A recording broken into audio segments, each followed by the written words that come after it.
Good morning, you guys. It's Sunday, December 7th, 2025. We are on day 7, and this morning, if you're following along with me, we're finishing up a 48-hour fast. So the last meal I had was on Friday morning, and I will get to have breakfast today. I'm really looking forward to that. 48 hours is tough.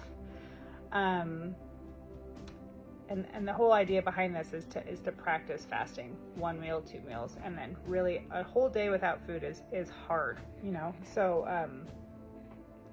if you did that with me and made it through the other side, congratulations. If you wanted to do it with me and ended up eating yesterday, have some grace. I failed many times when I tried to start fasting, and honestly, that's part of the reason why I wanted to put this together. Fasting has been so beneficial to me. Getting into my Bible on a somewhat regular basis, like, believe me when I tell you I fail every day, all the time. But opening up our Bible and just reading a chapter, you know, just open up your Bible, read a chapter, be quiet and talk to God for a couple minutes after. If you can start there, and that's why I wanted to do this, is so if you've been wanting to do this, you have somebody who's kind of leading the way, kind of giving you a schedule, getting in her Bible too. It's just a good practice. Now, that being said, if you have been following along, because I honestly have gotten a handful of messages, more so than I thought I was going to get, about people that are interested, and people also that thought I was just not eating until Christmas, which is not the case. If you've made it this far into the video, I've talked about this a couple of times. We're eating, it's just a fasting schedule. If you want to start with me tomorrow, I would love that.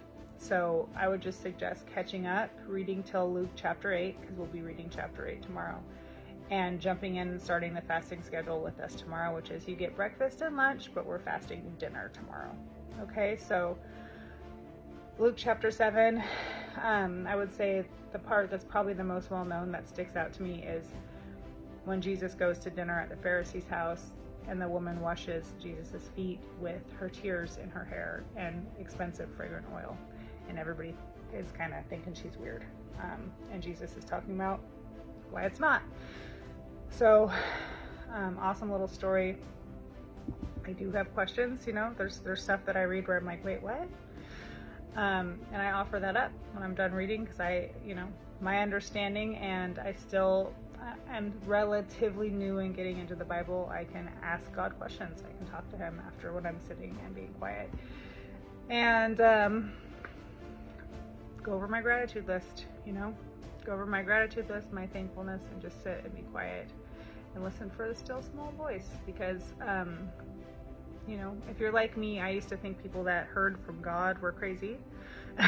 And then I went through a phase where I'm like, well, how come I don't hear from God? I'm jealous, to the point where it's like, you do hear from God, and you can talk to God. He's telling you lots of stuff in the Bible. So I hope this encourages somebody. If you want to start with us tomorrow, I would love that. If you're following along and you've been encouraged, I love that.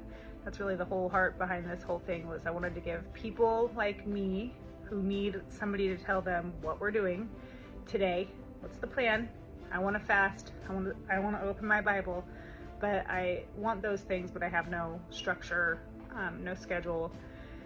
And so I just don't, because I'm an everything or nothing kind of gal. And so if I'm not reading the whole Bible in 3 months, then I'm just not going to read it at all. If you can relate, that's kind of where I was at. And if I can't fast even 1 meal, then I just can't fast at all. So the heart behind it is, let's do it together. Here is the schedule, here is the game plan. And we're doing it in the hardest month to probably fast, the holiday month of December, where there's lots of goodies. And that's another reason I wanted to add one more layer of difficulty. I want to wake up in January and not feel like I'm sugar detoxing and about 10 pounds heavier. I want to wake up in January and feel like I didn't gain any weight. I actually might have lost a pound or 2. I'm closer to Jesus, and I don't feel like crap because I overdid it on the sugar all month. So I hope you're encouraged. Congratulations on making it through 48 hours of no food, and I will see you tomorrow.